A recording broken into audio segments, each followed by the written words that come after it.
an incident from the Prophet ﷺ's life in which he said on one occasion when he saw an individual lying on the ground by the name of Ya'ish ibn Tikhafa. He saw him lying on the ground on his stomach.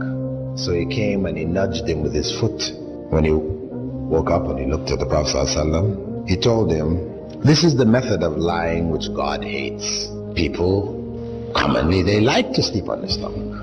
And I know this is one of the etiquettes of sleeping in Islam. And I remember on one occasion when I was in Panama, teaching a course there and in etiquettes, Islamic etiquettes, and I spoke on this. Afterwards, people asked me, why? Why is it disliked to sleep on your stomach? And I really didn't have an answer. Anyway, I just told them, hey, Prophet Muhammad ﷺ said, God hates it, he dislikes it, better you don't do it. From there, I was flying to Guyana to do a course in Guyana also. Whilst I was on the airplane, I was reading the Time magazine. And this Time magazine issue was dedicated to the latest developments in spinal surgery. They were showing the latest medical hardware and how it dealt with the problems of slipped discs and crushed discs and the different operations they were doing, and they showed pictures of people's back cut open and and at the end of it all, they had a list of doctors' recommendation to avoid spinal problems. Number one on the list was, don't sleep on your stomach. That was number one. And they went on to explain. They gave a whole explanation about it. Yes, the spine, heavy, bony structure, heaviest one in your whole body. When you sleep on your stomach, everything in front of it is soft tissue, soft organs. Your intestines, your stomach, your lungs, all of this is soft. So what happens is that the spine sags downwards. And this is what contributes to the exaggerated, what they call lumbar curvature of the spine. You old people, they're walking around, their backs are like, this is from this. Yeah, they pointed it out. Furthermore, I said, mashallah, that was something. Then that was like 1981 when I came across that. And alhamdulillah, from then on, I used to mention it in lectures and so on. So people could see, this is benefits there, something that you can't imagine. 1,400 years ago, Muslims, when the Prophet ﷺ said, don't do it because it's hated by Allah, they stopped doing it. Though they used to like to sleep on the stomach just as we do. And over these 1,400 years, they benefited. All the people who didn't do it were harmed in one way or another. So I said, mashallah, and that's how we should approach the things which Allah has prohibited and disliked. That it's better not to do it. Stay away from it because there's harm in it, even if we can't see where the harm is.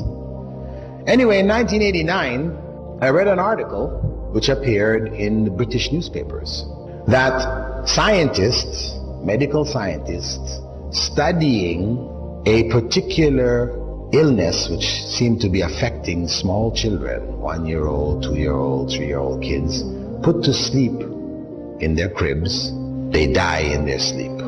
They call it crib death or sudden death syndrome, SDS, different names they give to it. But they didn't know why, what was causing. So medical researchers did some statistical studies. They sent out researchers to people whose children had died, and they gathered up information about what the circumstances of the home was, what type of beds they put them in, what was the temperature of the rooms, all kinds of information. Anything they could think of that was related to the circumstance in which the child went to sleep that might possibly have a common factor, which would then be the danger factor. When they fed this stuff into computers, correlated the results, up popped what? Children being put to sleep on their stomachs.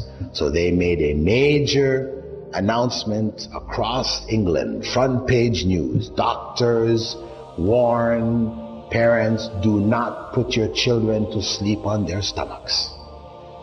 Anyway, the point is that 7 years later, in 1996, the researchers, after making this a standard part of, you could say, the information given to people who just had children, this kind of stuff, hospital information, advising parents don't put your children to sleep on the stomach. and this countrywide campaign to make this known, they found that after 7 years, the rate of cot death had dropped by some 68 or something like this percent. It had dropped drastically. So, alhamdulillah, here is further evidence that Prophet Muhammad 1,400 years ago, when nobody had any idea of what harm there was, how did the Prophet know that God hated it? Do you think he just looked at the person and said, oh, I think God hates this? Let me tell him God hates this. No. Obviously, Angel Gabriel came and told him, when he saw the man lying there, he told him that Allah hates lying on the stomach. So he passed on that revelation that came to him.